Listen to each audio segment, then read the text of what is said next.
মুর্শিদাবাদের বেলডাঙ্গা ১ নম্বর ব্লকের সাংসদ ইউসুফ পাঠানের উপস্থিতিতে তৃণমূলে যোগদান। শনিবার তৃণমূল কংগ্রেসের পক্ষ থেকে এক বিরাট যোগদান সভার আয়োজন করা হয়। যোগদান সভায় উপস্থিত ছিলেন বহরমপুর লোকসভা কেন্দ্রের সাংসদ ইউসুফ পাঠান।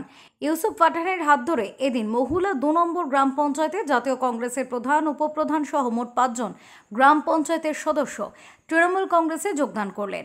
এদিনের এই যোগদান সভায় উপস্থিত ছিলেন সাংসদ ইউসুফ পাঠান সহ বিধায়ক হাসানুজ্জামান, নাওদার বিধায়িকা সাইনা মুমতাজ, জেলা পরিষদের সদস্যা ফাতেমা বিবি, বেলডাঙ্গা ব্লক উত্তর তৃণমূল কংগ্রেস সভাপতি দীপক কুমার মণ্ডল সহ তৃণমূল কংগ্রেসের পঞ্চায়েত সমিতি, পঞ্চায়েতের একগুচ্ছ নেতা কর্মীরা।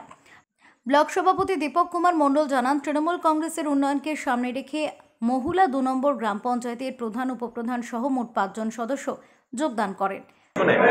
যখন আমি সভাপতি ছিলাম না, গত পঞ্চায়েত নির্বাচনে আমরা দেখেছি যে তৃণমূল কংগ্রেস থেকে ৫ জন থেকে তৃণমূল কংগ্রেসের প্রতীকে জয়ী হয়েছিল।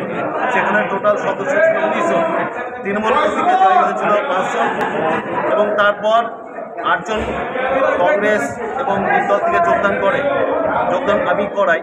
এরপরে আজকে ৫ জন যোগদান করবো, অর্থাৎ ওই অঞ্চলে ১৯ জন সদস্যের মধ্যে আমাদের সর্বভারতের তৃণমূল কংগ্রেসের সদস্য সংখ্যা ওখানে দাঁড়ালো ১৮ জন। এরপরে কি বলবেন, আর মানে উন্নয়ন নিয়ে কি বলবেন?